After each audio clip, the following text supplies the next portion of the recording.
नेत्र, 3 वस्तु धारण करने से मिलती है। और इनमें सबके लिए कहा, ऐसा नहीं कहा कि सिर्फ साधु ब्राह्मण ही धारण करे, हर मनुष्य के लिए कहा। ये भी न समझे कि सिर्फ भाइयों के लिए कहा, क्योंकि शिव के दरबार में कोई भेद नहीं है, जहां पर स्त्री पुरुष का भेद नहीं, जाति ज्ञाति वर्ण भेद तो नहीं रखा, लेकिन वहां कोई नारी पुरुष का भेद नहीं, सबके लिए कहा है। इसलिए हर मनुष्य अपना हित, अपना सुख चाहता है और अपना स्वयं का कल्याण चाहता है, तो ये त्रिवस्तु का स्वीकार करना चाहिए। ऐसा भगवान व्यास जी ने गाया है। ये शिव महापुराण में से खोज कर हम आपको सुना रहे हैं। शिव नाम विभूतिश्च, शिव नाम विभूतिश्च तथा रुद्राक्ष एव च एतत्त्रयं महापुण्यम्। एतत्त्रयं महापुण्य, एतत्त्रयं महापुण्य। ये 3 वस्तु पुण्य नहीं देती, 3 वस्तु महापुण्य देते। कैसा महापुण्य? त्रिवेणी सदृशं स्मृतम्, त्रिवेणी सदृशं स्मृतम्। त्रिवेणी समान फल देते। इसलिए जो ये 3 वस्तु को धारण करते उसको नित्य त्रिवेणी यात्रा का फल मिलता है, प्रयाग तीर्थ की यात्रा का फल मिलता है। इस साल अप्रैल में हम प्रयाग तीर्थ में कथा का भी आयोजन कर रहे हैं। हमारे एक जितेंद्र गिरी माता जी, सन्यासिनी माता जी, उसके माध्यम से एक कथा संपन्न होने जा रही है। तीर्थ में रहने का एक अवसर होता है, कभी अवसर मिले तो तीर्थ निवास करना चाहिए, तीर्थ में वास करना चाहिए। और बहुत लोगों को हमने देखा है पूरा जीवन अपने घर में निकाल देते हैं, 4 दीवारों के बीच उनका जीवन पूरा हो जाता है। घर की व्यवस्था करने में, बच्चों को बड़ा करने में, व्यवहार को रखने में और अपने परिवार को ठीक ठाक करने में उसकी पूरी आयु चली जाती है। जीवन में कुछ भी नहीं कर सकता, अफसोस लेकर व्यक्ति मौत के घाट उतरता है। साथ में न पुण्य ले जा सकता, नहीं साथ में कोई सत्कर्म ले जा, निराशा लेकर मरता है, अतृप्त आत्मा होकर मरता है। इसलिए जीवन में कुछ विशेष होना चाहिए, उसको जीवन कहा जाता है। इसलिए शिव महापुराण ग्रंथ में ये बहुत कुछ कहा है। और सुनिए जो भगवान व्यास ने गाया है, ये तीनों जिनके शरीर पर प्रतिदिन रहते हैं उसके दर्शन दुर्लभ हैं और पाप नाशक हैं। सदैव जिनके अंग पर त्रिवस्तु रहते हैं, ऐसी बहुत सारी भगवान शिव जी के भक्त हमने भी देखे हैं। कभी भस्म के बिना उसका भाल नहीं रहता, उसके मुख में निरंतर शिव जी का स्मरण रहता है, अंग पर निरंतर रुद्राक्ष रहता। जिनका चित्त भगवान शिव जी के साथ निरंतर रहता है उसके लिए कहा उसके दर्शन भी दुर्लभ हैं। ऐसे महापुरुषों का दर्शन दुर्लभम पाप हारकम, ऐसे महापुरुष का दर्शन जीवन के पाप हरने वाला दर्शन होता है। कितनी कितनी महिमा महादेव के भक्तों की, लेकिन किसी ने वो महिमा प्रकाशित की ही नहीं। निरंतर विचारधाराओं का विचार प्रकट होता रहा। हमारा जो मूल है भगवान शिव, उनको भुला दिया गया और बहुत लोग भगवान महादेव से वंचित रहे। तो अब हमारा भाग्य खुला, इसलिए हम शिव महापुराण ग्रंथ का अध्ययन करते, पाठ करते, वांचन करते हैं। शिव महापुराण कथा का आयोजन हो रहा है। और किसी ने शिव महापुराण ग्रंथ को प्रकाशित नहीं किया होता तो आज भी हम सबको कुछ भी, हम पहली बार जब पढ़ रहे थे तब हमको भी मन में रखता क्या कितनी महिमा है। पढ़ते पढ़ते लिखते लिखते रात को 2-2 बज जाते थे, लेकिन इतनी खुशी होती थी कि बात तो हमने कहीं सुनी ही नहीं। कितनी कथाओं हमने सुनी, कितनी कथाओं में हम गए, लेकिन ये बात तो किसी ने कही भी नहीं।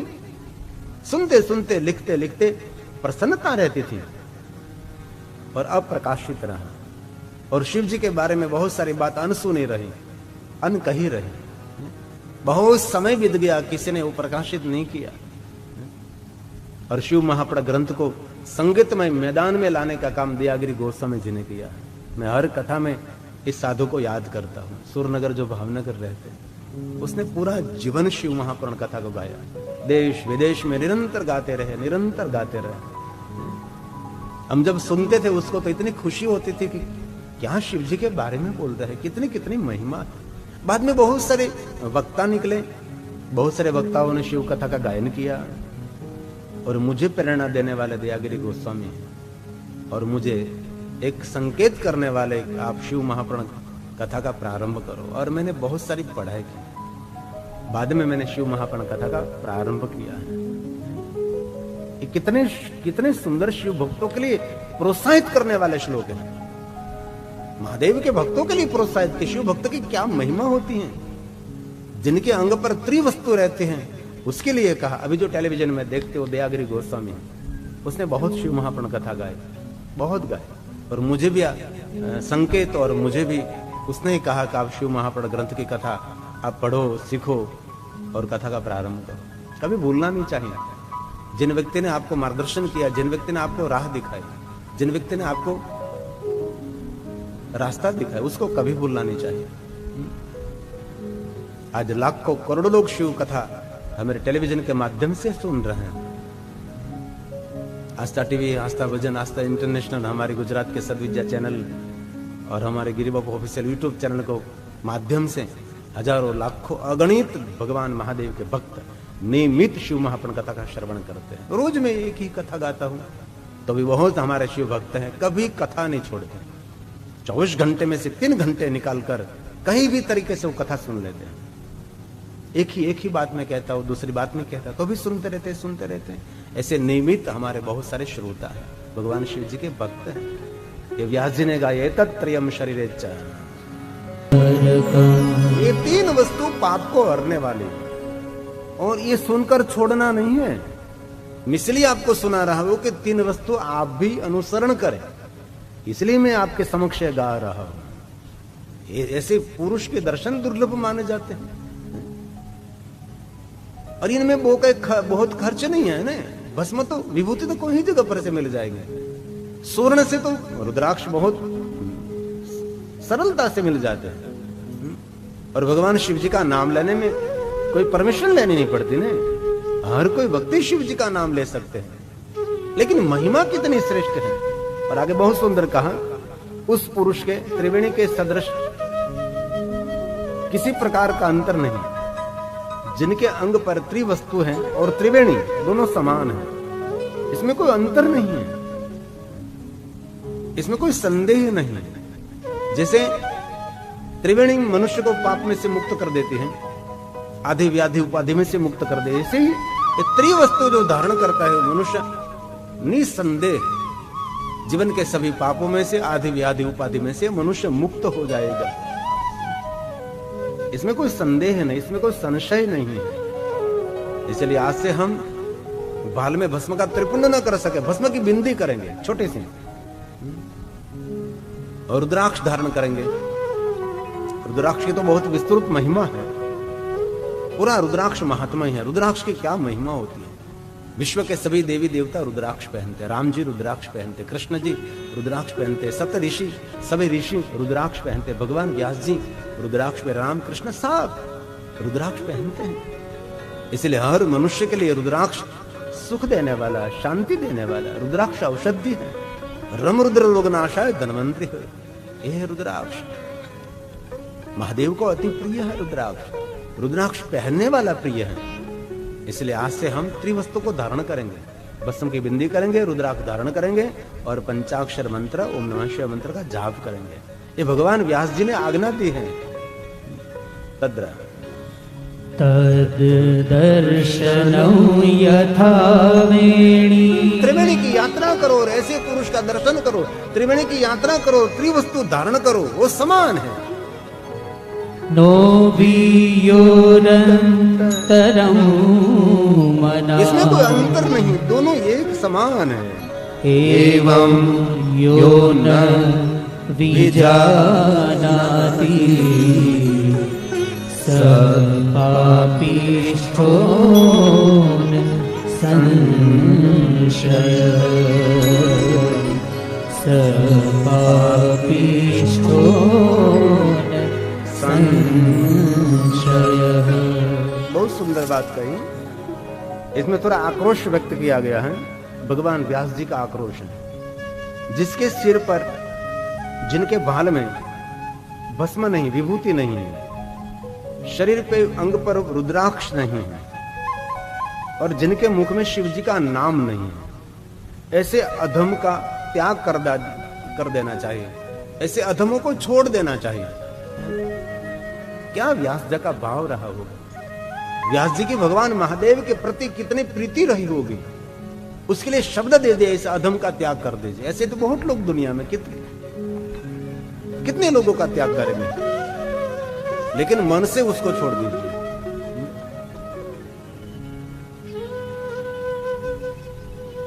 कोई अवतारवाद, कोई मूर्तिवाद, कोई संप्रदायवाद, कोई विचारवाद जब धरती पर नहीं थे, तब सब मनुष्य, सूर असुर सब भस्म, रुद्राक्ष और शिव जी को याद करते थे।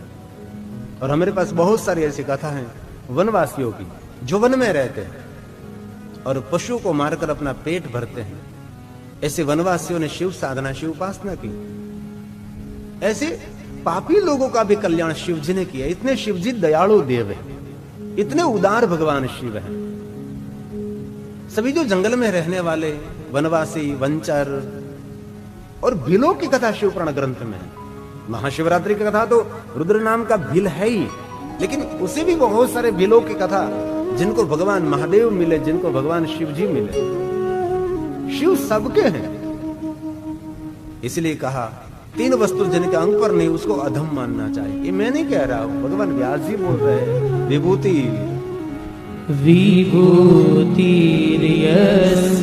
नो भाले, जिनके बाल में विभूति नहीं है, ना अंगे रुद्राक्ष धारण, नास्ये शिवमयी वाणी,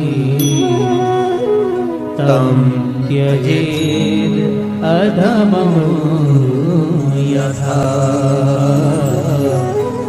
तम त्यजेद अधमं यथा।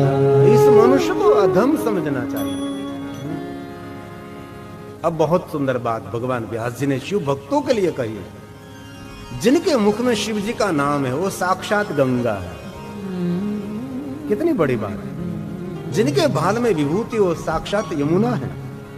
और रुद्राक्षम विधि नाम प्रोक्ता, जिनके अंग पर रुद्राक्ष हो साक्षात मां सरस्वती का स्वरूप है। सर्व पाप विनाश।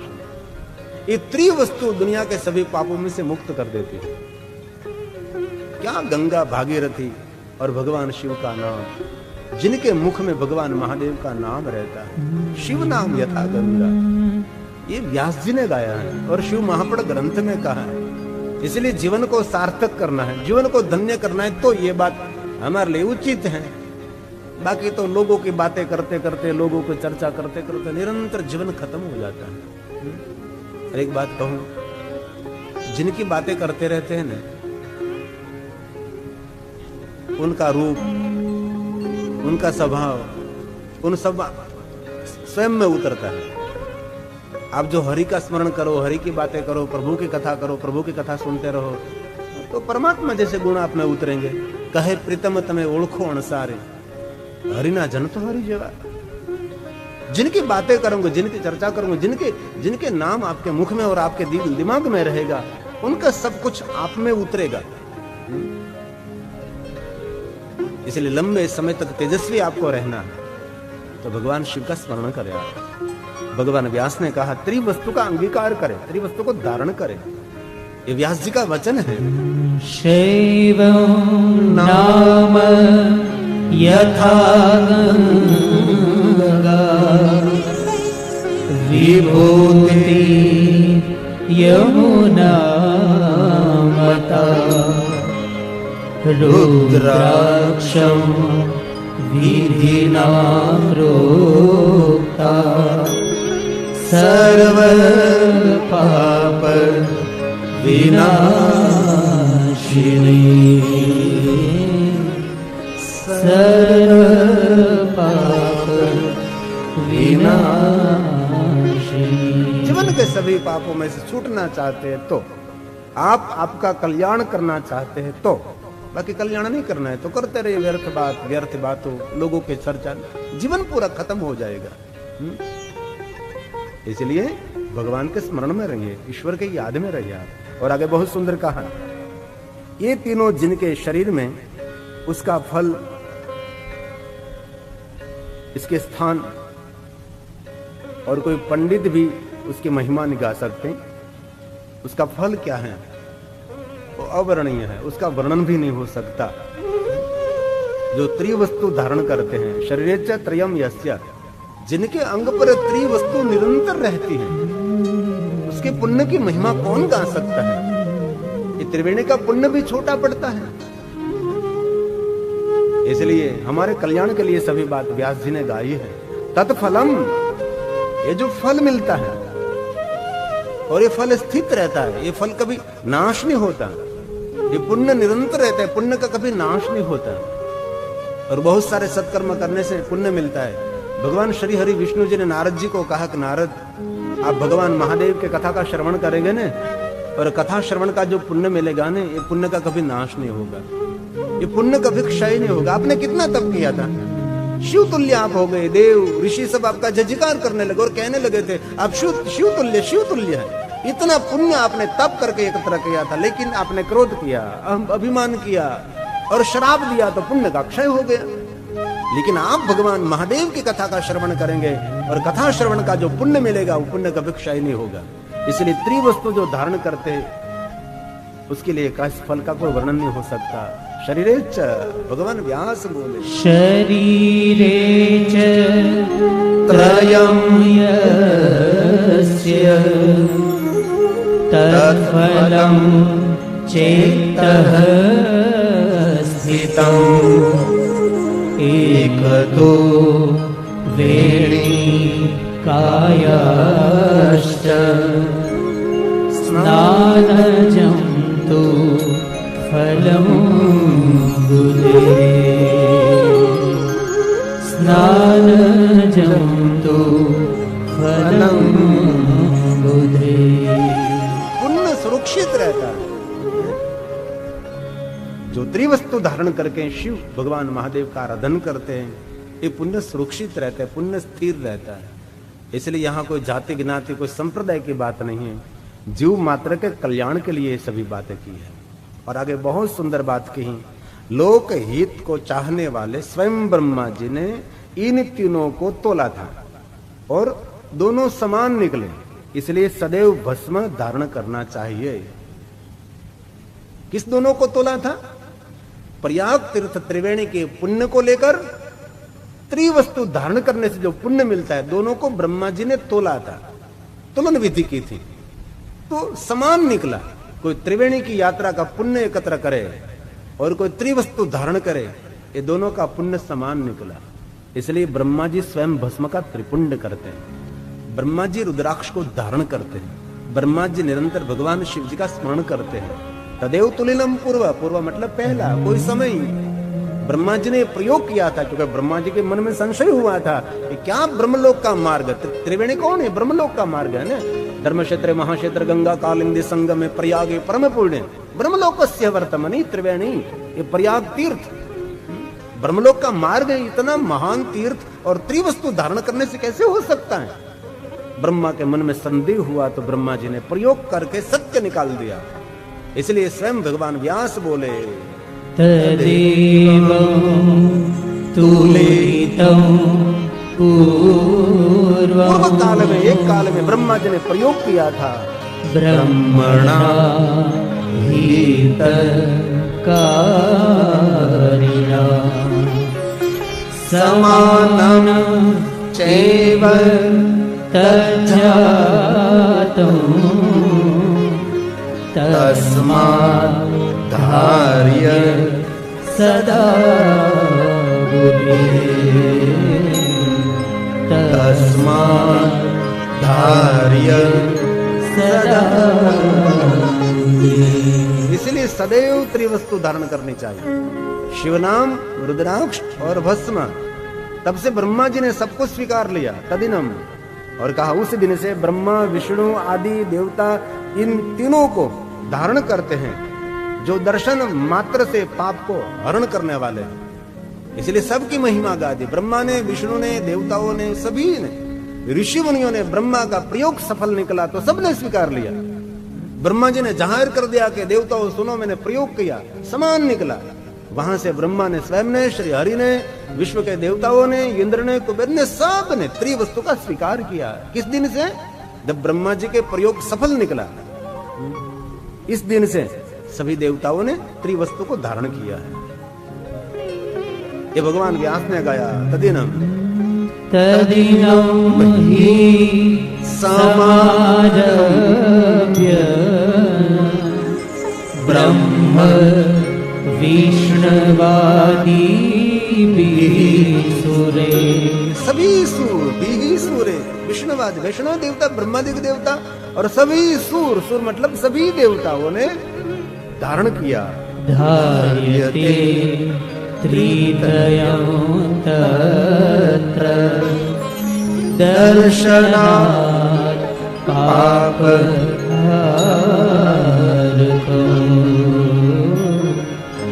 दर्शनात् पापहारकम्।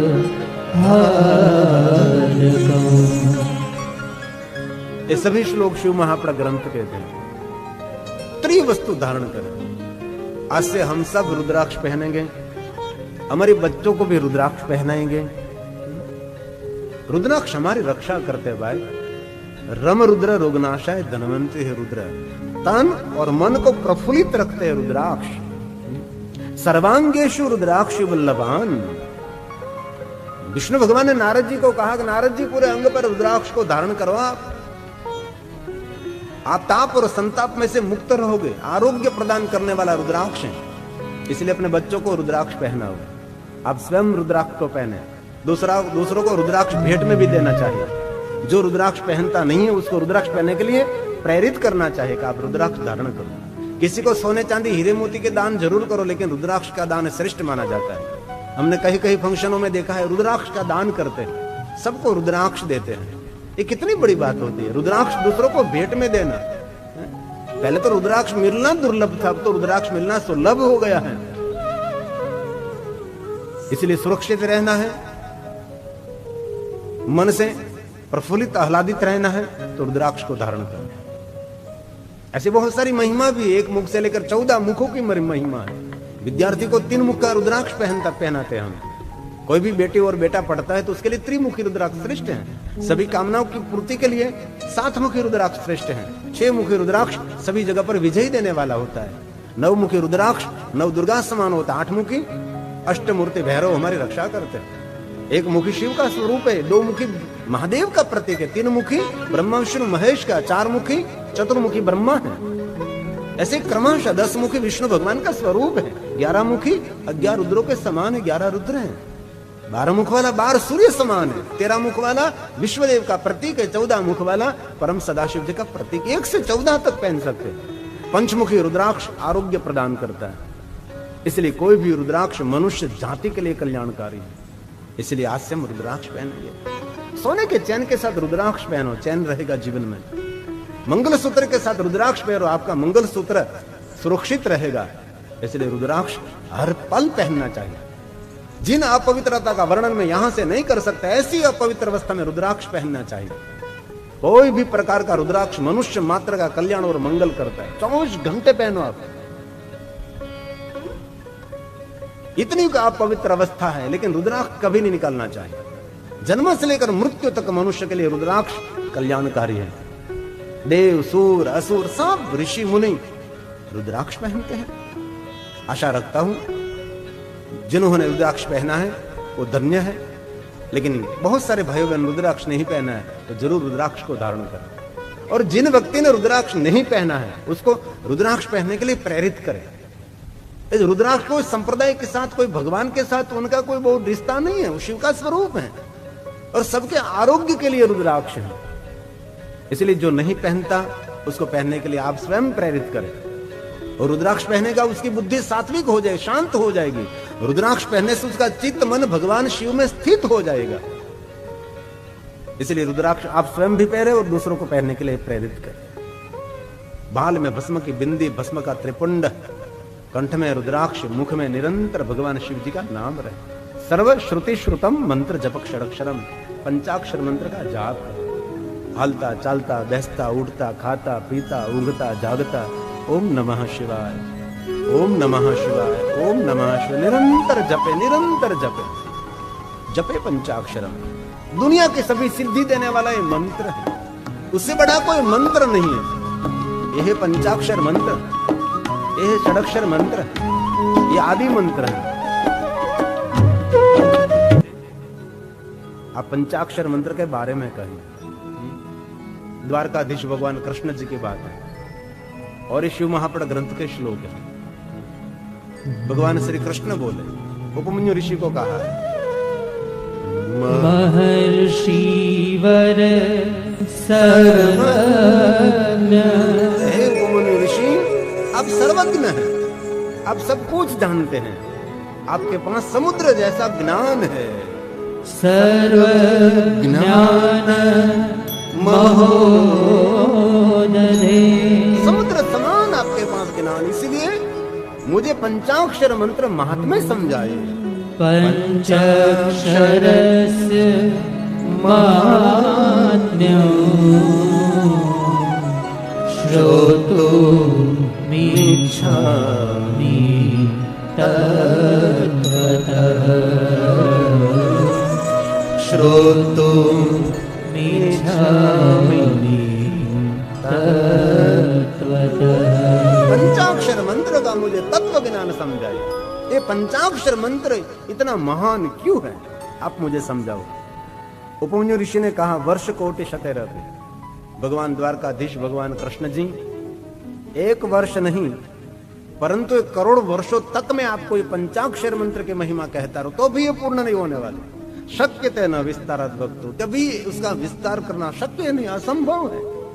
तो इतना हम सोचें, सिर्फ पंचाक्षर मंत्र की महिमा समझाने के लिए करोड़ों साल लग जाएगी, तो शिव महापुराण समझाने के लिए कितने साल लगेंगे? एक ग्रंथ को समझने समझाने में कितना समय? सिर्फ पंचाक्षर मंत्र की बात कर रहे हैं तो पूरा शिव महापुराण, शिव जी के चरित्र कौन समझाएगा, कौन समझेगा? न त्वेतद्वर्णीयाम है। पंचाक्षर मंत्र के बारे में जो उपमन्यु ऋषि कौन है? जिन्होंने भगवान महादेव की दृष्टि मात्र से शांभवी विद्या, मांत्री विद्या, क्रिया विद्या, सभी विद्याओं को जिसने प्राप्त किया है। उपमन्यु ऋषि कोई सामान्य ऋषि नहीं है। उपमन्यु ऋषि ने जिन्होंने भगवान महादेव का स्वयं का दर्शन कर लिया और कहीं पढ़ने नहीं गए थे। शिवजी महाराज ने दृष्टि मात्र से सभी विद्या दे दी, जिनको हम शांभवी विद्या कहते हैं। सदगुरु अपने शिष्य को दृष्टि मात्र से सभी विद्या दे देते थे। एक युग था, एक समय था, एक प्रयोग था। अभी कलयुग में शांभवी विद्या संभव नहीं है। अभी तो मांत्री विद्या, क्रिया विद्या रही है। शांभवी विद्या अभी इस कलयुग में नहीं। कोई शांभवी विद्या की बात करते तो कलयुग में ये सक्सेस नहीं है। इतने पावरफुल दृष्टि नहीं होती कि दृष्टि मात्र से दूसरों को विद्या प्रदान कर सके। एक समय था, एक युग था। सदगुरु पढ़ाते नहीं थे, अपने दृष्टि मात्र से सभी विद्या का दान कर देते थे। जैसे हमारे पास अभी यांत्रिक साधन है, एक मोबाइल में से दूसरे मोबाइल में ब्लूटूथ से दोबारा सब कुछ ले सकते हैं आप। संपूर्ण प्रोग्राम एक में से दूसरे में आ जाता है। इसमें दिखाई भी नहीं दे रहा है, इनमें से इनमें जा रहा है, पता भी नहीं लगना। सभी प्रोग्राम एक मोबाइल में से दूसरे मोबाइल में आ जाते हैं। और यहां से कुछ भेदो तो विदेश में चला जाता है। रास्ते में पता नहीं 7 समंदर पार करके कैसे जाता होगा। लेकिन अभी यंत्रों से जा रहा है, पहले मंत्रों से। सभी विद्या थी, शांभवी विद्या। इसलिए उपमन्यु जी ने कहा, द्वारकाधीश कृष्ण भगवान आप सुनिए जरा पंचाक्षरस्य। पंचाक्षरस्य महात्म्यं वर्ष कोटि शतेरपि अशक्यं विस्तराद वक्तुं तस्मात् संक्षेपतः शृणु। तस्मात् संक्षेपतः शृणु। तो भी आप संक्षेप में सुनिए, मैं आपको कहने का प्रयास करता हूं। करोड़ों साल तक पंचाक्षर मंत्र की मैं महिमा आपके समक्ष गाता रहूं, कहता रहूं, तो भी ये पंचाक्षर मंत्र के महिमा कोई पूर्ण नहीं गा सकता। तस्मा तो भी थोड़ा सा संक्षेप करके आपको मैं कहने का प्रयास करता हूं। कहा वेद में तथा शिव शास्त्र में यह षडक्षर मंत्र सभी शिव भक्तों की समस्त कामनाओं को पूर्ण करने वाला है। वेद में और शिव शास्त्रों में कोई श्रेष्ठ मंत्र है और महादेव के भक्तों की संपूर्ण कामना की पूर्ति करने वाला कोई मंत्र है तो पंचाक्षर मंत्र है, ओम नमः शिवाय मंत्र है। इसलिए हलता चालता बैसता उठता खाता पीता ऊंघता जागता निरंतर पंचाक्षर मंत्र का जाप करें आप। कितना सरल मंत्र है, नमः शिवाय, ओम नमः शिवाय। ये मंत्र महादेव के भक्तों के सभी कामना की पूर्ति करने वाला मंत्र है। इसलिए मंत्र का आश्रय करना चाहिए, इस मंत्र का स्वीकार करना चाहिए। आजकल लोग क्या करते हैं, सब कोई पंचाक्षर मंत्र, बहुत कम जो शिव भक्त होगा वो पंचाक्षर मंत्र का जाप करता हो, बाकी तो सब भटक गए। कहां कहां लोग जा रहे हैं। देवताओं ने पंचाक्षर मंत्र का जाप किया, अन्य कोई मंत्र का आश्रय नहीं किया। सप्त ऋषियों ने पंचाक्षर मंत्र को ग्रहण किया, अन्य कोई मंत्र नहीं। और कलयुग में कितने मूर्ख लोग हैं, इतना भटकाव हो रहा है। कभी ब्रह्मा मिले तो ब्रह्मा को पूछ लीजिए किस मंत्र का जाप करते हैं, तो ब्रह्मा जी कहेंगे पंचाक्षर जपे। और कभी श्री हरि विष्णु भगवान मिले तो विष्णु को पूछ लीजिए किस मंत्र का जाप करते हैं, तो विष्णु भगवान कहेंगे पंचाक्षर मंत्र का जाप। इंद्र मिले तो इंद्र को पूछ लीजिए, कुबेर जी को पूछ लीजिए, वरुण को पूछ लीजिए, विश्व के देवी देवता सप्त ऋषि बोले उसको पूछ लीजिए। अरे राम मिले उनको पूछ लीजिए किस मंत्र का जाप करते हैं, और द्वारकाधीश कृष्ण मिले तो कृष्ण को पूछ लीजिए कि किस मंत्र का जाप करते। सभी कहेंगे हम पंचाक्षर मंत्र का जाप करते हैं। ये सभी देवता राम कृष्ण मिले न मिले पता नहीं, लेकिन यमराज जरूर मिलने वाला है। यमराज को पूछ लीजिए किस मंत्र का जाप करते हैं, तो यमराज कहेगा मैं पंचाक्षर मंत्र का जाप करता हूं। ये पंचाक्षर मंत्र के महिमा शिव प्रसादते हुए उसको पुत्र और पुत्री मिलेगी।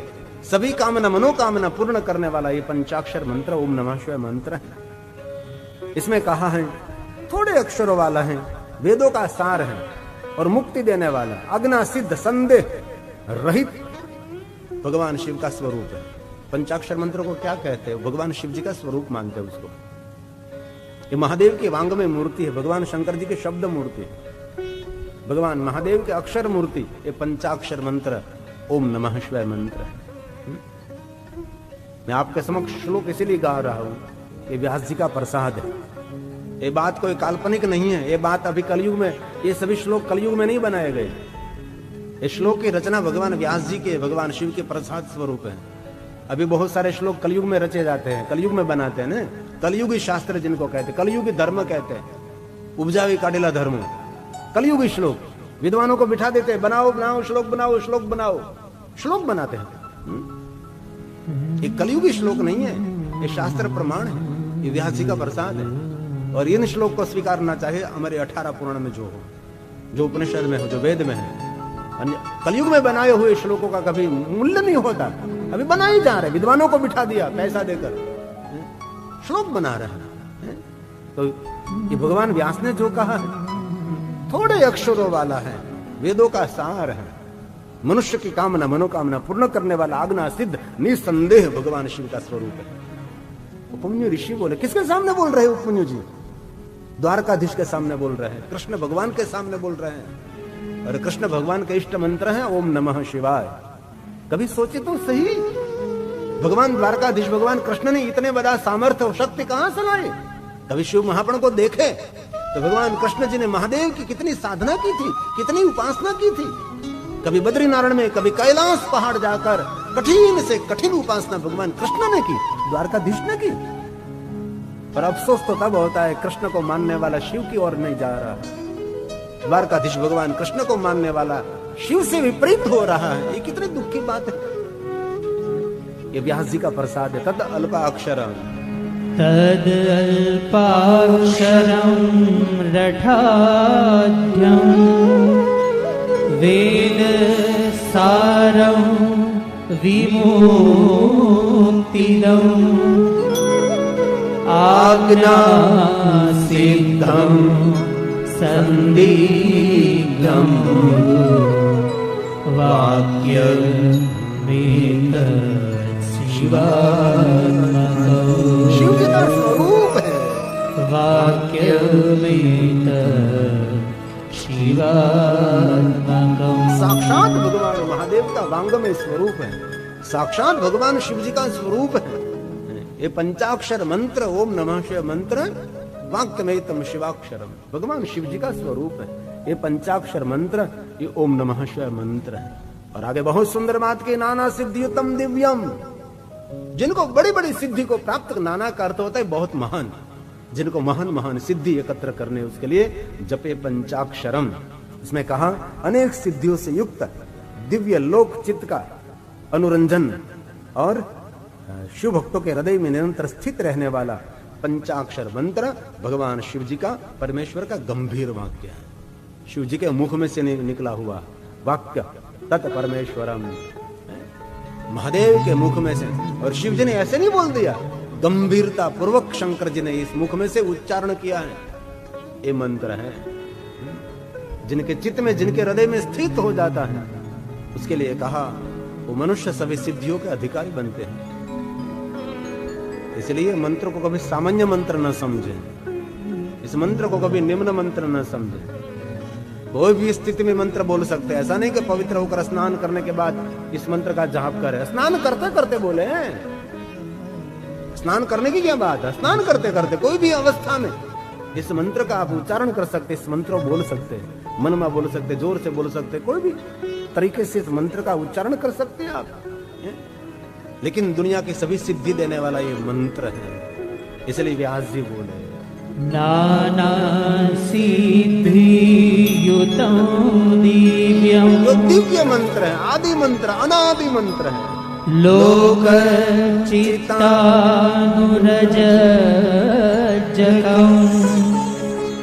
सुनिश्चितार्थं गम्भीरं वाक्यं तत्परमेश्वरं,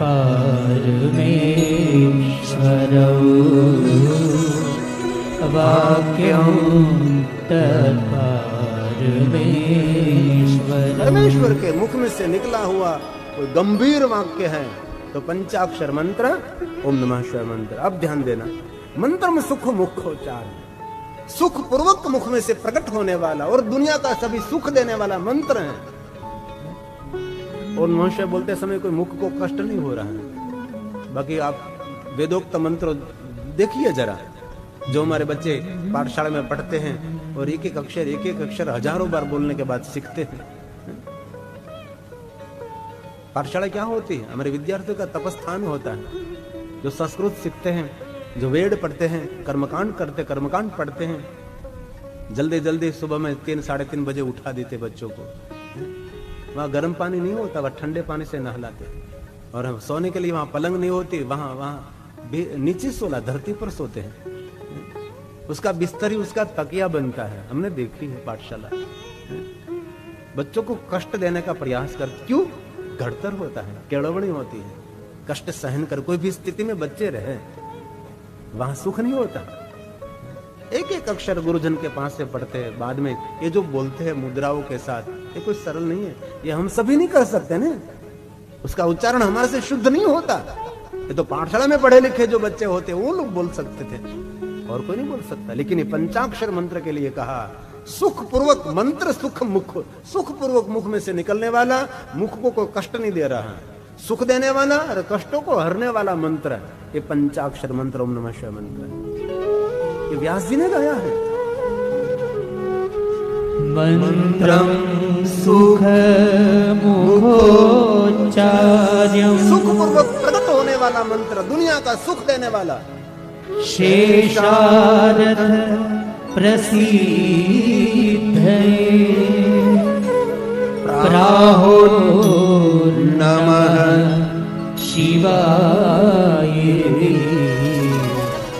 सर्वज्ञः सर्वदेहिना सर्वज्ञः सर्वदेहिना। जितने देहधारी है सबके लिए सुख देने वाला, शांति देने वाला, सुमति देने वाला, संपत्ति देने वाला, संतति देने वाला जो कोई मंत्र है तो मंत्र है पंचाक्षर मंत्र ओम नमः शिवाय। इसलिए अपने बच्चों को भी पंचाक्षर मंत्र दीजिए। अपने बच्चों को स्मार्ट बनाने के लिए पंचाक्षर मंत्र दीजिए और एक रुद्राक्ष की माला दीजिए। अभी कोई परिवार ने अमेरिका से मुझे फोटो भेजी थी, उसकी बच्ची थी, बेटी थी, तो मैं कथा में गाता रहता हूँ कि बच्चों को स्मार्ट बनाने के लिए जरूर स्मार्ट मोबाइल दीजिए, और सही तुम्हें बच्चों को स्मार्ट बनाना चाहते तो रुद्राक्ष की माला भी दीजिए। तो ऐसे मुझे फोटो भेजिए कि पिताजी रुद्राक्ष की माला बच्ची को दे रहे हैं और माँ रुद्राक्ष की माला दे रही। ऐसे फोटो मुझे भेजे, ये छोटी सी बच्ची ले रही थी। ये मुझे लिख कर भेजा था, बापू आपने कहा स्मार्ट मोबाइल भी हमने दिया बेटी को और हमने रुद्राक्ष की माला भी दी है, लेकिन स्मार्ट मोबाइल का कम उपयोग करें, ज्यादा उपयोग माला करें तो माला माल हो जाएगा जीवन में। माला हमको ऊर्जा देती है, और ऐसा नहीं रुद्राक्ष की माला से शिव जी का ही मंत्र जाप करें। रुद्राक्ष की माला से कोई भी देवी देवताओं का मंत्र जाप कर सकते हैं। पूरा माला शास्त्र है भाई। एक काष्ठ की माला, चंदन की माला, तुलसी की माला, स्फटिक की माला, धातुओं की माला, मोतियों की माला, लेकिन मालाओं में राजा कोई माला है, मालाओं में श्रेष्ठ कोई माला है तो ये रुद्राक्ष की माला है। ऐसी संकुचितता नहीं रखे कि सिर्फ शिव का मंत्र हो तो ही रुद्राक्ष की माला से जाप करे। कोई भी देवी देवताओं का मंत्र रुद्राक्ष की माला से कर सकते हैं, लेकिन दुनिया में इतनी संकुचितता लोगों ने पैदा कर दी कि लोगों ने रुद्राक्ष की माला को छोड़ दी। नहीं, हम रुद्राक्ष की माला नहीं, इससे नहीं जाप करते। पूरा माला शास्त्र है भाई, कभी बढ़ो इसमें। माला की क्या महिमा होती है। मालाओं में श्रेष्ठ माला रुद्राक्ष की है। देव का मंत्र, देवी का मंत्र, राम का मंत्र, कृष्ण का मंत्र, कोई भी दुनिया का मंत्र आप रुद्राक्ष की माला से कर सकते हैं। जो रुद्राक्ष की माला से माला जाप करते हो पहनना नहीं चाहिए, पहनते हो जाप नहीं करना चाहिए। आपकी माला किसी को देनी नहीं चाहिए, दूसरों की माला कभी लेनी नहीं चाहिए। आसन, मंत्र और माला तीनों स्वतंत्र आपका होना चाहिए। कहीं भी बाहर गांव जाओ तो स्नान कर लिया, कहीं स्थान को लेकर वहां आसन लगा लिया और दुनिया देखते रहे, आप एक माला कर लीजिए। भले टिका कर निंदा कर, करने दो उसको। आप माला करेंगे, कोई निंदा करने वाला होगा तो उसके मन में भगवान की याद तो रहेगी ना, ये व्यक्ति परमात्मा को याद कर रहा है। इसलिए माला जप करने में, भगवान की भक्ति करने में कभी कभी कभी लज्जा का अनुभव नहीं करना चाहिए, कभी नहीं। आज तो युग बहुत सुंदर आ गया है, बड़ी बात है। आजकल लोग भक्ति करने वाले की टीका नहीं करते। पहले तो कोई युवान लड़का लड़की, कोई युवान पुत्रवधु मंदिर जाती है, भक्ति करते, लोग ताना मारते थे। कोई पुत्रवधु जा रही है भगवान के मंदिर तो कहते वो आ तो मीरा हो गई, ऐसे लोग बोलते हैं। आ तो बड़ी भक्तानी हो गई, ऐसे लोग बोलते थे, ताना मारते थे। अब युग बदल गया है। अब तो मैं गौरव करता हूं, पढ़े लिखे माता पिता अपने बच्चों को भगवान की भक्ति की ओर ले जा रहे हैं। पढ़े लिखे माता पिता। और कथा में हम देखते हैं जितने बड़ी उम्र वाले कथा सुनते हैं, इतने युवान भाई बहन कथा सुनते हैं, इतने बच्चे भी कथा सुनते हैं। आजकल 3-3 घंटे बच्चे बैठते हैं कथा में और कथा सुनते रहते हैं बच्चे। कितनी बड़ी बात है। धीरे धीरे दुनिया परिवर्तन हो रहा है, दुनिया में बहुत कुछ अच्छा हो रहा है। मैंने देखा है छोटे छोटे बच्चे भगवान की माला करते हैं, जो कि धीरे धीरे पूरा समाज अपडेट हो रहा है। और पहले तो इतनी बड़ी संख्या में कोई कथा सुनने के लिए भी नहीं आते थे, और कथा सुनने के लिए जो आते थे वो सब रिटायर्ड थे, कोई टायर उपयोग मत न आवे, ऐसे लोग कथा सुनते थे। अब तो कितने युवान भाई बहन आदर और भक्ति के साथ कथा सुनते हैं। बड़ी लोग कथा सुनते हैं, बहुत अच्छा लगता है, लेकिन मेरा करोड़ों प्रणाम जो युवान भाई बहन कथा सुनते हैं, उनका जीवन निर्माण हो जाता है। कथा सुनते सुनते जीवन में से कुछ चुन लेते हैं और जीवन में बहुत कुछ कर सकते हैं। कथा हमारा आध्यात्मिक मोटिवेशन है, हमारे धर्म का मार्गदर्शन ये कथा है। और कथा साधु संत ब्राह्मण तीर्थ मंदिर देव मंदिर पूजा अर्चन यज्ञ की जो निंदा करते हैं ना, उसको दुख निर्धनता दरिद्रता रोग शोक सब कुछ मिलता है। जितने लोग जो कथा कीर्तन भगवान के पूजन यज्ञन ये सभी ब्राह्मण साधुओं की जो निंदा करता रहता है, देखना आप उसको आपकी नजर के सामने वो निर्धन दरिद्र ये रोगिष्ट हो जाएगा। हमने तो बहुत ऐसे लोगों को देखा है जो कथा कीर्तन साधु संतों की, मंदिरों की, यज्ञों की, पूजाओं की, ब्राह्मणों की जो निंदा करता है उसको दुख, निर्धनता, दरिद्रता, रोग, शोक उसका संपूर्ण पतन हो जाए। ऐसे तो बहुत लोगों का मैं नाम दे सकता हूं, उसके गांव का नाम दे सकता हूं कि ये जो था मेरी नजर के सामने वो सब करता था, आज नष्ट हो गया, खत्म हो गया। क्योंकि ये परंपरा शिव की परंपरा है और महादेव की परंपरा को कोई मिटा नहीं सकता, शिव की परंपरा कोई हटा नहीं सकता। ये ऋषि मुनियों की परंपरा, हमारे पूर्वजों की परंपरा है। इसलिए आप सब 3-3, 4-4 घंटे कथा सुनते हैं, ये कोई छोटी बात नहीं भाई, जीवन में बहुत बड़ी बात है, बहुत बड़ी बात है। आपका पूर्व जन्म का भी पुण्य होगा, आपके पूर्वजों का भी पुण्य को एकत्र होगा, तब आप 3-4 घंटे ये सब सुन सकते हैं ना। ये तप है, साधना, ये अनुष्ठान है। भगवान श्री हरि भगवान विष्णु जी ने नारद जी को त्रिवस्तु का मार्गदर्शन किया है। नारद जी पंचाक्षर मंत्र का जाप करो, नारद जी भस्म का तिलक करो, नारद जी आप रुद्राक्ष को धारण करें। त्रिवस्तु ताप त्रय हरम, आदि व्याधि उपाधि में से मुक्ति करेंगे। इसलिए हम सब इस 3 वस्तु को ग्रहण करना है। कोई भी संप्रदाय में हो, संप्रदाय संप्रदाय में महान है, लेकिन हम सबको 3 वस्तु ग्रहण करना है आज से। जिन्होंने रुद्राक्ष पहना है धन्यवाद, नहीं पहना है वो आज पहन लेंगे। आपके बच्चों को रुद्राक्ष पहना दीजिए, आप स्वयं पहन लीजिए, वडीलों भी रुद्राक्ष पहन लीजिए। रुद्राक्ष हमारी रक्षा करते हैं। भस्म की बिंदी करिए आप, ये भगवान विष्णु की आज्ञा है, शिव ने तो कहा ही है, लेकिन स्वयं शरीर हरि ये सब बोले, विष्णु जी ने गाया है। और मैं गौरव से कह सकता हूं शिवपुराण में ज्यादातर महिमा विष्णु भगवान ने गाई है। विश्व के सभी देवी देवताओं को शिव भक्ति का मार्गदर्शन भगवान विष्णु जी ने किया है। विष्णु महादेव जी के परम भक्त हैं। अब भगवान श्री हरि विष्णु कहते नारद, पुण्य को फिर से अर्जित करने के लिए आप भगवान महादेव की कथा का श्रवण करें। ये विष्णु भगवान बोले, कथा सुनने के लिए नारद जी को प्रेरित कर रहे हैं। दूसरों को कथा सुनने के लिए प्रेरित करना कोई छोटी बात है? दूसरों को कथा सुनने के लिए प्रोत्साहित करना कोई छोटी बात है? इसलिए बहुत आदर देता हूं कि टिंबा गांव में शिव कथा का आयोजन हुआ है। इनमें जो दाताओं ने दान दिया, कोई महाप्रसाद के जजमान हुए, कोई महाप्रसाद के जजमान और कोई मुख्य जजमान, कोई सहयोगी जजमान, जो अपनी योग्यता यथा शक्ति, ये पूरा परिवार क्या अमेरिका से आकर यहाँ जजमान पद ले रहा है। ये कितने भाग्यवान लोग होते हैं, ये कितना पुण्य अर्जित करते हैं। बार बार अमेरिका से यहाँ आते, लेकिन ऐसा अवसर कभी कभी मिलता है। जिनके भाग्य में होता है उसको मिलता है। भगवान विष्णु जी ने नारद जी को महादेव की कथा सुनने के लिए प्रेरित किया है। विष्णु स्वयं बोले, श्रुणु शैली कथा नित्यं वद शैली कथा सदा पूज्य स्वाति यत्नेन शिव भक्ता पुनः पुनः शिव भक्ता पुनः पुनः। महादेव के भक्तों का संग करो, शिव भक्तों के साथ रहो और भगवान महादेव की कथा श्रवण करने के बाद कथा का मनन करो।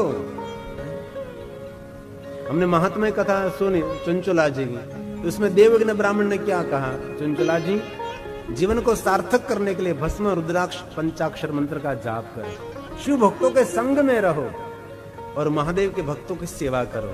और यहाँ कहा विष्णु भगवान ने नारद जी को कहा, नारद जी महादेव के भक्तों के साथ रहो, शिव भक्तों की सेवा करो, शिव भक्तान पुनः पुनः महादेव के भक्तों के संग में रहो। आप भगवान महादेव की कथा का श्रवण करें। पर हमने कहा कथा श्रवण श्रेष्ठ भक्ति है। ये 3 घंटे की उपासना हमारी 3 घंटे की भक्ति है। या आप वार्ता नहीं सुन रहे हैं, आप व्रत कर रहे हैं। वार्ता तो रात को भी हमारी दादी कहती तो हम सुनते सुनते सो जाते हैं। ये आदत अभी भी कई लोगों के मंडप में है। दादी जब वार्ता कहती तो सो जाते थे, तब अभी भी यही चल रहा है। मैं वार्ता कहता हूं तो लोग सो जाते हैं, लेकिन सो जाता है वो भी अच्छा है ना। कम से कम कथा मंडप में वो सोया नहीं, वो समाधि स्थित हो गया है। घर में आजकल लोगों को बेड पर नींद नहीं आती और कथा में बैठे बैठे नींद आ जाती है। ये कथा कितना विश्राम देती होगी देखो। घणा तो मोढ़ू फटे रहे, गंगा यमुना वहां तेम जाओ ऐसे लोग तो मोड़ा में लाड़ू पड़ जाए बोलो एटलू ऊँघी जाए एटलू ऊँघी जाए। हमारे एक कथा में एक दादा खुर्सी पर ऊँघी जाए तो खुर्सी तो नीचे पड़ा बोले दब बीजा ने तो कहना हूँ छू हूँ तो ना झोलो आई गयो तुम्हें एटलू हो गया एटलू हो गया एटलू नींद आए। हमारी तरफ से छूट है, आपको नींद आते सो जाइए। मैं आपको 6:30 बजे भोजन के समय जगाऊंगा। चलो भोजन का समय हो गया है 6:30 बजे, आप आराम से सोइए। कथा श्रवण हमारे नवधा भक्ति में श्रेष्ठ भक्ति है। ये भगवान व्यास ने कहा श्रोत्रेण श्रवण। श्रोत्रे भगवान तक पहुंचने के लिए साधन नहीं, वो महासाधन है। इसलिए कथा तो सुननी ही चाहिए भाई। हमारा एक दिन भी ऐसा नहीं होना चाहिए जिस दिन हमने कथा नहीं सुनी।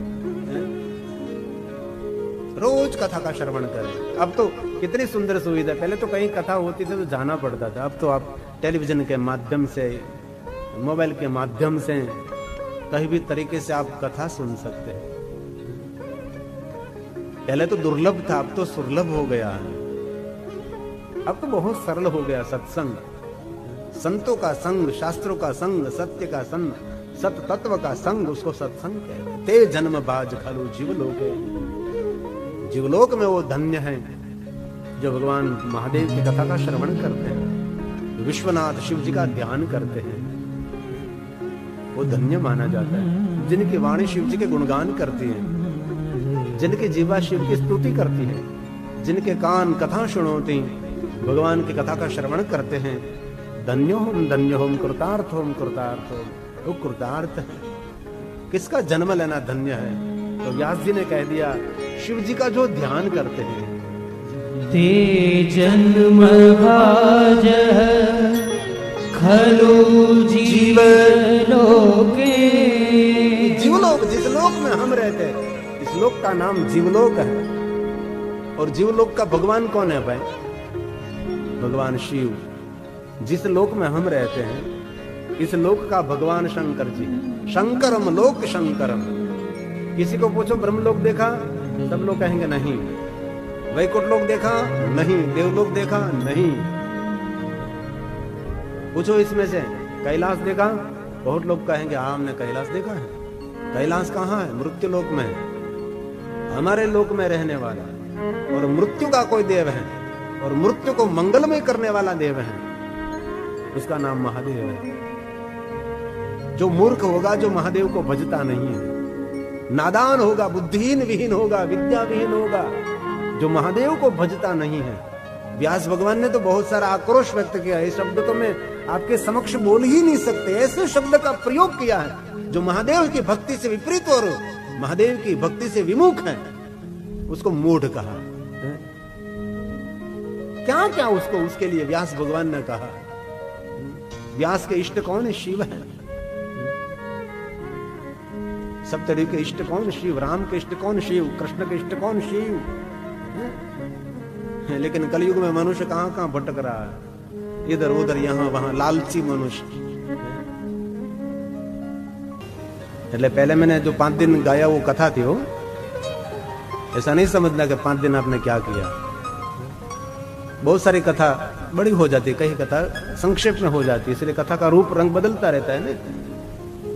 ब्रह्मा ने कहा नारद, विश्व हित के लिए, लोक पर उपकार करने के लिए, शिव भक्तों का मंगल करने के लिए, लोका नाम हित कामया, जगत हित के लिए मैं आपको भगवान की कथा। ये कथा किस लिए है? भोजन के लिए नहीं है।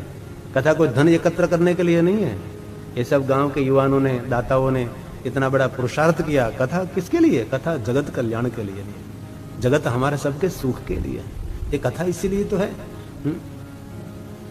और 3 घंटे 4 घंटे कथा सुनकर आपने कथा में तो कुछ भी नहीं लिया, तो क्या अर्थ होगा? बस सुनते रहे, जीवन में कुछ बदलाव नहीं हुआ, जीवन में कुछ परिवर्तन नहीं हुआ, तो कथा का मतलब क्या सुनने का? कथा सुनने के बाद संकल्प करना चाहे कि मैं मौन रहूंगा, मिठी वाणी बोलूंगा, किसी की ईर्ष्या नहीं करूंगा, किसी की निंदा नहीं करूंगा, किसी के लिए बुरी बात नहीं बोलूंगा, किसी का हाथ पकड़कर मैं आगे ले जाऊंगा, किसी के टांग पकड़कर खींचूंगा नहीं, ऐसे संकल्प करना चाहिए। किसी के साथ में रहूंगा, किसी के रंग में भंग नहीं करूंगा, किसी के परिवार में विक्षेप नहीं करूंगा, इसे संकल्प करना चाहिए, तो कथा है। लेकिन केवू खबर उनानो હતો ને ત્યારે ભેંસો ચારવા જતો, ચોથું પાંચમું ભણો, મામાને બહુ ભેંસો, મામાને ઘરે, ઘણા મામાને ઘરે મોટા થયા, અમારી યતીનભાઈનું મામાનું ગામ. તમે જોયું છે ભેંસો બધી પાણી માદળામાં પડે એટલે બધી માખો બધી કિનારે આવી જાય, અને એ પછી ભેંસો બહાર નીકળે એટલે પછી માખો જેની ભેંસ હોય ત્યાં બેસી જાય. માખી એડ્રેસ યાદ રાખે, આ ભેંસ મારી છે. તમારે જો એક વસ્તુનું મેં નાનપણમાં તારણ કાઢેલું, અને મેં વાત પણ સાંભળી અમારા પરમ શિવ ભક્ત પાસેથી, કે ગાય અને ભેંસમાં કેટલો ફરક છે. ગાયનું ધણ આવે એટલે ગાયનું વાસરડું એની માતા હોય એને શોધી લે કે આ મારી માં છે, એ બીજી ગાય પાસે નહીં જાય, એને ખબર પડી જાય કે આ મારી માં છે. અને તમારે ભેંસમાં જોજો, ભેંસું આવે ધણની ખાડું આવે ત્યારે તમે ભેંસના બચ્ચાને છોડો ને એટલે ભેંસનું બચ્ચાને ખબર ન પડે કઈ મારી માં છે, એટલે આની પાસે જાય એ માથું મારે કે આ મારી માં નથી, બીજી પાસે બીજી માથું મારે આ મારી માં નથી, જે માથું ન મારે એ એની માં. આ ભેંસ અને ગાયમાં એટલો ફરક છે. તમે જોજો, તારણ કાઢજો આપણે ગામડાના માણસો, મેં આ નજરે જોયેલું છે. અને ગાયનું વાસરડું બીજી કોઈ ગાય પાસે નહીં જાય, એની માં પાસે જ દોડીને જાય. કેમ ઓળખતું છે રામ જાણ? એની માં પાસે દોટ મૂકીને એની માને ઓળખી જાય. અને આ ભેંસનું પેલું ભેંસનું બચ્ચું એને પારું કહે આમ તો ગુજરાતીમાં, હા ભેંસનું બચ્ચું, એને માને ઓળખી ન શકે, પણ એ 2-3 ભેંસો પાસે જાય અને માથા મારી એની માં નહીં પણ માથું ન મારે, સમજી જાય કે આ મારી માં છે. એટલે ભેંસનું દૂધ ખાવું કે ગાય માતાનું દૂધ ખાવું એ તમારે નક્કી કરવાનું. જો બુદ્ધિની શુદ્ધિ કરે, બુદ્ધિની વૃદ્ધિ કરે. તેથી ગાયનું દૂધ બાળકો માટે, આપ માટે. દેશી ગાયનું દૂધ, પેલી જર્સી ગાય નહીં, ઇન્જેક્શન મારીને દૂધ કાઢીએ ગાય નહીં, આપણી ગાય, દેશી गाय, सूरीनाड़ी वाली गाय. गायों ना तो कितना प्रकार आवे छे. और मैंने बहुत बार कहा कि शिव जी को गाय का दूध चढ़ा सकते हैं, अन्य दूध नहीं. आज डॉक्टर साहब ना गाम में हूँ गयो હતો तो यहाँ वैजनाथ महादेव है, वैजनाथ महादेव, ये गौशाला है हमारे. पहले तो जिसके आंगन में गाय नहीं थी उसके घर का कोई पानी नहीं पीते थे. एक दुनिया ऐसी थी. अब तो नहीं कहते, पहले साहित्यकार के कार रख सकते काव नहीं रख सकते. 2-3-4 कार रहती है, एक गाय नहीं रहती. आज मैं गयो तो यहाँ वैजनाथ महादेव था, उसका मैंने पूजन किया. भगवान को दूध चाह तो दूध चढ़ा दिया महादेव जी को. यह वैजनाथ महादेव डॉक्टर साहब के गांव में. गांव का नाम क्या था, मैं लिख कर लाया था. ગામનું નામ પેલા મહાદેવનું નામ વૈજનાથ. કોસિંદરા में કેટલા ગામ ફરીએ રામ જાણે. ये कोसिंदरा में वैजनाथ महादेव है. इतना सुंदर भगवान महादेव का स्थान था. डॉक्टर साहब ने घरे में गयो तो वहां थे पीछे भगवान महादेव ना दर्शन करवा में गए. भगवान शिवजी ने दूध चढ़ाव्યું, जल चढ़ाव्યું, पुष्प चढ़ाव्યા. भगवान महादेव ने प्रार्थना करी. हमारे जजमान शरीना गामना महादेव वैजनाथ महादेव है, इसलिए गाय माता का दूध महादेव को अर्पण करें. कथा किसके लिए है? कथा जगत कल्याण के लोक हित के लिए. ये ब्रह्मा जी ने गाया है. ये श्लोक ब्रह्मा जी के मुख में से प्रकट हुआ है. एक एक श्लोक महादेव की वंदना है. हो ब्रह्मन् साधु पृष्ठो, हे साधु, हे साधु, हे साधु. जो साधना में रत रहता है उसको साधु कहा जाता है. गणवेश नहीं, गुणवेश को साधु कहा जाता है. गणवेश तो कोई भी पहन सकता है, वस्त्र तो ये तो एक शोभा है हमारी, लेकिन जो साधना में रत रहता है उसको साधु कहा है। साधु पृष्ठोहम तवया त्वया विबोध सतमा। जगत हित के लिए, लोक पर उपकार करने के लिए, लोकोपकारिणा नित्यं लोकानां हितकाम्यया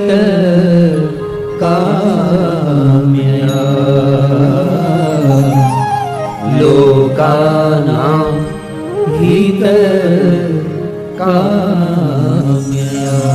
लोक हित के लिए, जगत हित के लिए मैं आपको भगवान महादेव की कथा कहूं। ब्रह्मा जी ने शिव महापुराण कथा का प्रारंभ किया है और ब्रह्मा जी ने कहा कि मैं भगवान महादेव की स्तुति करूं। ब्रह्मा जी ने सुंदर भगवान शंकर जी की स्तुति का गायन किया है।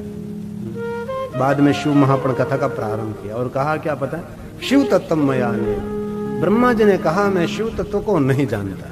विष्णु नापी यथारथ, विष्णु भी शिव तत्व को नहीं जान रहे हैं। स्वयं ब्रह्मा ने कहा मैं भी शिव तत्व को नहीं जानता। और इतना तो सोचे, जो ब्रह्मा जिन तत्व को नहीं जानते, स्वयं श्री हरि भगवान विष्णु जिस तत्व को नहीं जानते, इस तत्व को कलयुग में रहने वाले मनुष्य कैसे जान सकता है। इसलिए ईश्वर के बारे में प्रश्न करना और ईश्वर के बारे में प्रश्न का उत्तर करना दोनों नादानी माने जाते हैं। इसलिए ईश्वर श्रद्धा का विषय है, ईश्वर स्वीकारने का विषय है। जो समझे वही पहचाने, बात कही नहीं जाती। ये स्वीकार लीजिए आप, ईश्वर है, कहीं तो है। एक छोटा सा मकान बनाने वाला कोई रहता है तो इतना बड़ा विश्व बनाने वाला कोई तो विश्वनाथ होगा ना। इतना तो सोचें।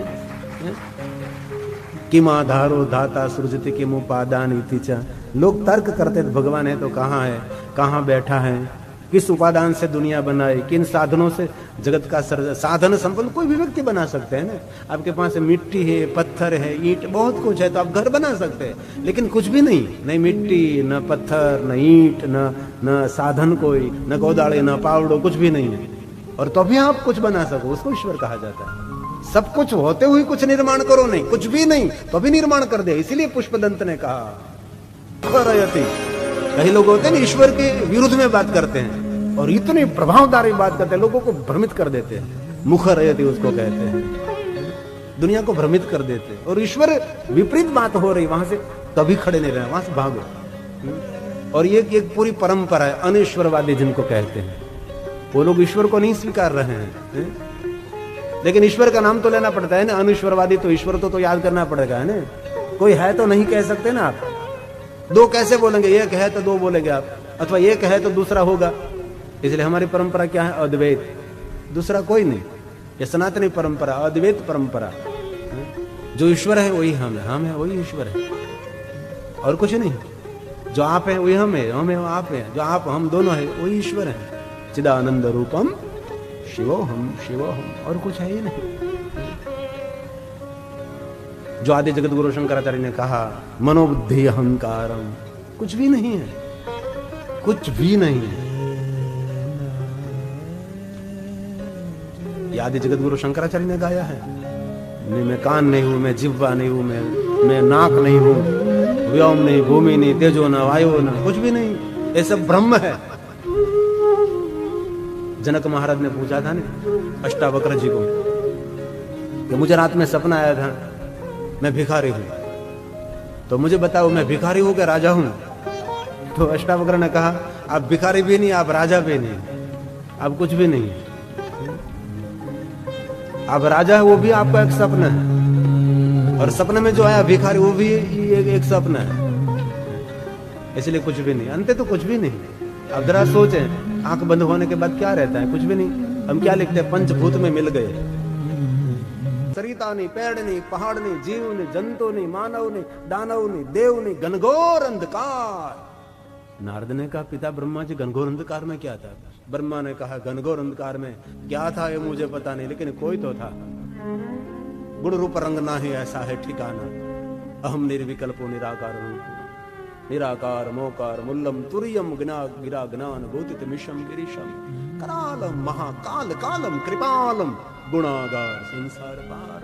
कोई था बस, जिनका कोई नाम नहीं, रूप नहीं, रंग नहीं, गुप्त ज्ञान गति न पहुंचे, वाणी की क्या गुंजाइश है। वाणी के द्वारा उसका वर्णन नहीं हो सकता। नारद, इस निराकार ब्रह्म में से एक पुरुष प्रकृति प्रकट हुए।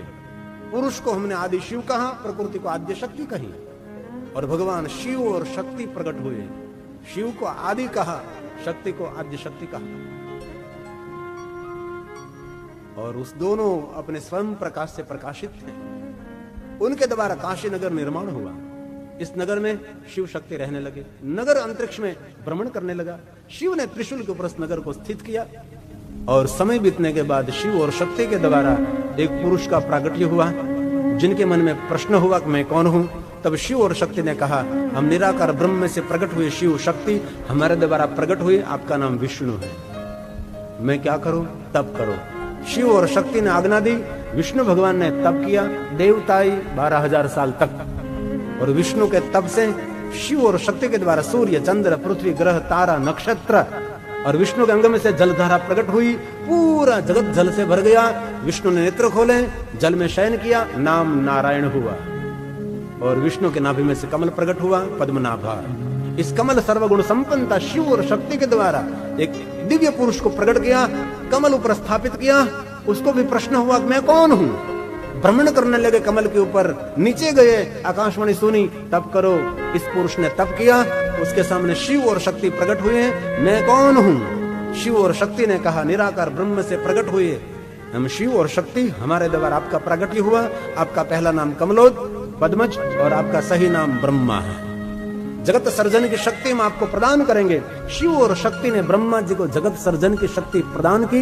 ब्रह्मा जी ने सुंदर सृष्टि का निर्माण किया। देवताएं सृष्टि, मानव सृष्टि, भूतादि सृष्टि, वनस्पति सृष्टि, नभ सृष्टि, जल, बहुत सारे सृष्टि, 8 प्रकार के जगत का सर्जन का वर्णन हुआ। ब्रह्मा जी ने बहुत कुछ सर्जन किया। जो कुछ दिखाई दे रहा है सब ब्रह्मा जी का सर्जन है। ये सुंदर मनुष्य शरीर ब्रह्मा जी का कल्पना है कि मनुष्य को मैं कैसे बनाऊं, पशु कैसे बनाऊं, पक्षी कैसे बनाऊं, जल में रहने वाले कैसे होने चाहिए, नभ में रहने वाले कैसे हो चाहिए, धरती पर रहने वाले कैसे होने चाहिए, और मनुष्य कैसा होना चाहिए। ये जो कुछ निर्माण किया ब्रह्मा जी ने निर्माण किया है। जो कुछ दिखाई देता है ये ब्रह्मा जी के संकल्प मात्र से सब कुछ प्रकट हुए हैं। इसलिए ब्रह्मा जी को कभी सामान्य न देखे। ये तो इतनी विचारधारा प्रकट हुई है। हम और हमारे प्रधान देव 3 ही थे। हम ब्रह्मा विष्णु महेश को मानते थे। बाद में धीरे धीरे धीरे धीरे धीरे अलग अलग भगवान को हमने प्रकट किया। जन्मों को, अवतार को भगवान एक एक अवतार के नाम से अलग अलग सबने पूजा की। सब विचारधारा अलग अलग अलग अलग कितने संप्रदाय विचारधारा भूल गए ब्रह्मा विष्णु महेश को। ये तो ठीक है क्या रहा है गुरु ब्रह्मा गुरु विष्णु गुरुदेव, इतना रह गया। बाकी ये भी भूल जाता, और आने वाले समय में ये भी लोग भूल जाएंगे। ये तो अच्छा है कि धुरंधर बहुत सारे वक्ता कथा गा रहे हैं और कह रहे हैं कि ब्रह्मा हमारे सृष्टि का सर्जक है।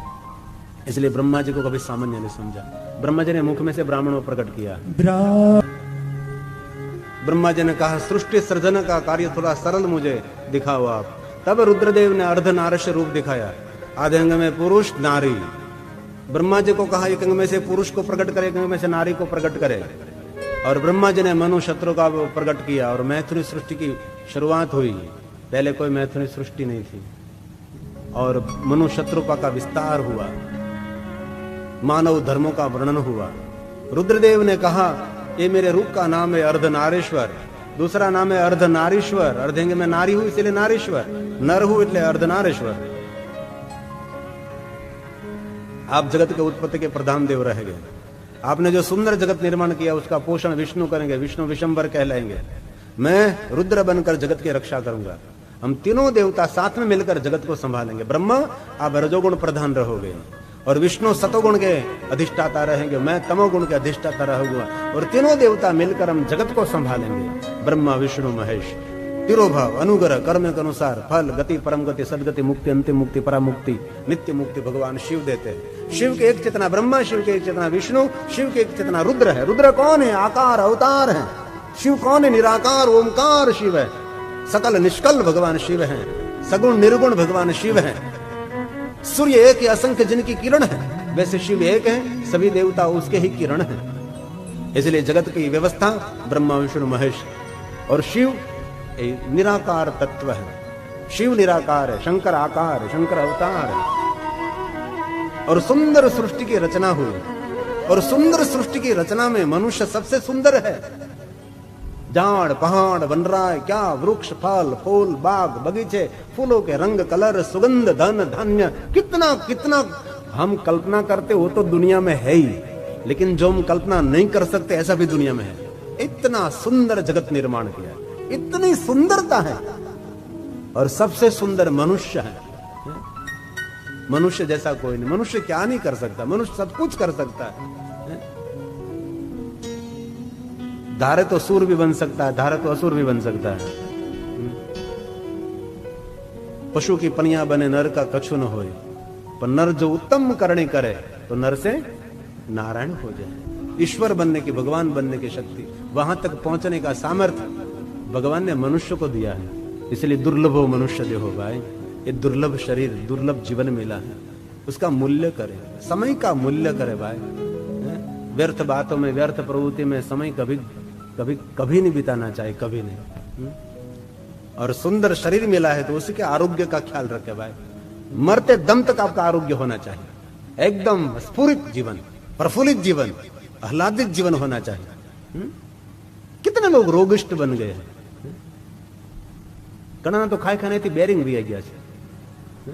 આમામ આમામ આમામ હાલ હું પણ હવે યાર બેરિંગ બે બાજુથી કેટલું ખાધું છે અને શરીરને સાચું જ નહીં હોય। ગોઠણ વી ગયા, ગોઠણ વિચાર તો કરો યાર। અને આ બાજુના આપણા ગુજરાતી લોકોને લગભગ ગોઠણ વી ગયા, લીંબુના ફૂલ ખાઈ ખાઈને આંબલી ખાઈ ખાઈને। પેલા રસોઈ એટલી બધી આંબલી નાખે ને એટલી બધી આંબલી નાખે ને આપણે ખાઈ ગોઠણ વ્યા જાય। અમુક ઉંમર પછી આંબલી ન ખવાય, ખાટું ન ખવાય, આખાવાળી વસ્તુ ન ખવાય, લીંબુના ફૂલ ન ખવાય, ઈનો ભૂલથી ન પીવાય। ઈનો પેલું હુરુ થાય ને, શરીરને બહુ નુકસાન કરે ઈનો। યુ નો हमारे महेंद्र भाई खेती हमारे बात बात में बोले यू नो, हमारे कथा के जजमान है जामनगर दरेड़ में, उनकी परिवार की ओर से अफ्रीका रहते हैं पूरा परिवार, ब्राह्मण परिवार है, खेतिया परिवार, बहुत बड़ा कारोबार है। ये बात बात में हमारे बोले यू नो, तुम जानो छो यू नो। मैं तो आई नो હું નથી જાણતો ભાઈ। હો વાત ને એક વાત, ખાવા પીવામાં ધ્યાન રાખવું। અત્યારે જો બહુ જમાવટ વાળો હોય ને તો થોડું ખાવું, નકર આખી રાત્રિ હુક હુક કરે પછી। એલા ખારી ફાકી છે, એલા સોડા લઈ આવ, ઓછું ભોજન કરો। અલ્પાહારી સદા ઉપવાસ। તમારા શરીરને અનુકૂળ હોય એવું જ ખાવું જોઈએ। શરીરને જે અનુકૂળ ન હોય એ કોઈ દિવસ ન ખવાય। તમારા ડોક્ટર તમે પોતે બનો, તમારો ડોક્ટર અન્ય કોઈ નહીં, તમારા ડોક્ટર પોતે। તમને શું ખાવાથી કઈ શરીરમાં અસર થાય એ 50 વર્ષમાં આપણી પાસે રિયાજ હોવો જોઈએ। કોઈ ખબર નહીં આ જીભની કઈ ગતિ, લપક લપક લપક ખાય છે, બતાક બતાક બતાક, કેટલું ખાય કેટલું ખાય। ભૂખ્યા રહો તો બીમાર નહીં પડો, બાકી ખાઈ ખાઈને જરૂર બીમાર પડશો। ડાયાબિટીસ હોય તો પ્રસાદના રૂપમાં 10 પેંડા ન ખવાય, ન ખવાય એટલે ન જ ખવાય। આત્મા તમામ ગિરજામતી, એ શંકરાચાર્ય મહારાજે શીખવાડ્યું છે। આ શરીર તમારું મંદિર છે ભાઈ। સિમેન્ટ કોન્ક્રીટ નું મંદિર એ મંદિર નહીં, એ મંદિર છે। આમાં ભગવાન બેઠો છે। પેલું સૂત્ર નહીં કે ભગવાન કહે છે કે સિમેન્ટ કોન્ક્રીટ નું મંદિર મને સારું નથી દેખાતું, કારણ કે અહીંયા માણસનું ચાલે છે, પણ માણસનું હૃદય મંદિર મને ગમે છે, કારણ કે ત્યાં મારું ચાલે છે। આ મંદિર છે, હરતું ફરતું તીર્થ છે ભાઈ। સાચવો, શરીરને સાચવો। ખાઈ ખાઈને ઢોલકા જેવા થઈ ગયા છે, ચારે બાજુથી નીકળી ગયા। થોડુંક આમ નીકળ્યું, થોડું આમ નીકળ્યું, થોડું આમ નીકળ્યું, આમ વધારે નીકળ્યું। ડાઇનિંગ ટેબલ બનાવ્યા છે, ખાઈ ખાઈને ગળા જાડા થયા, દેડકા જેવા થઈ ગયા ખાઈ ખાઈને। અજગર એનો કઈ ગળ્યું હોય એવા લાગે। કેવું ખાધું, ક્યાં કેટલું ખાધું છે, ન ઊભા થઈ શકે ન બેસી શકે। આ કઈ જિંદગી કહેવાય? શરીર એટલું બધું સ્ફુરિત હોવું જોઈએ, સ્ફૂર્તિથી ભરેલું હોવું જોઈએ। ઓછું ખાઓ, વહેલા ઉઠો, વ્યાયામ કરો, પ્રાણાયામ કરો, પાણી વધારે પીવો। ભોજન પછી પાણી નહીં, ભોજન પહેલા પાણી નહીં। અમે મેલુભાઈ જતા હતા, મેં પૂછ્યું કેટલા વાગ્યા? તો ભાઈ 11:30। કેટલા જમો? 12:30 સમય। હવે તો એપ કહેવાય ને, પેલું મોબાઈલમાં આવે, મોબાઈલમાં તમે એપ ડાઉન કરી લો એટલે તમને સવારમાં કે પાણી પી લે, કલાક પછી કે તું કાંઈક ખાઈ લે, હે ને? એપ હવે મોબાઈલ બોલે, બોલો આ પાણી પી લો, તમે ખાઈ લો, કારણ કે લોકો પાણી પીવાનું ભૂલી જાય। ઓઠે ઉકાઈ જાય, અહીંયા સફેદ થઈ જાય। કેવા કેવા માણસો પાણી પીવાનું ભૂલી જાય. ક્યાં ટેકનોલોજી આવી, પાણી પીવાનું કહે તમને, ખાવાનું કે, પણ એપ એવી ન હોય કે ડાયા થઈ જાવ. એવી એપ આવી છે કે ભાઈ ડાયો થઈ જાવ, ડાયો થઈ જાવ. આદિ જગતગુરુ શંકરાચાર્યની પંક્તિ છે ભાઈ, આત્મા ત્વં ગિરિજામતિ સહચરા. આ મંદિર છે. સ્નાન કરો છો, ભગવાનને નવડાવો, કપડાં પહેરો છો, ભગવાનને બાઘા પહેરાવો છો, ભોજન કરો છો, ભગવાનને ભોગ લગાડો છો. આ મંદિર છે, તીર્થ છે, હાલતું ચાલતું તીર્થ છે. આ દેહ છે, દેવાલય છે. આ પેટ વાહ વૈશ્વાનરો અગ્નિ બિરાજે છે. જેમ યજ્ઞકુંડમાં આહુતિ આપીએ એમ પેટની અંદર આપણે ભોજનની આહુતિ આપીએ છીએ. અહમ વૈશ્વાનરો ભૂત્વા પ્રાણિનામ દેહમાશ્રિત પ્રાણપાન સમાયુક્ત.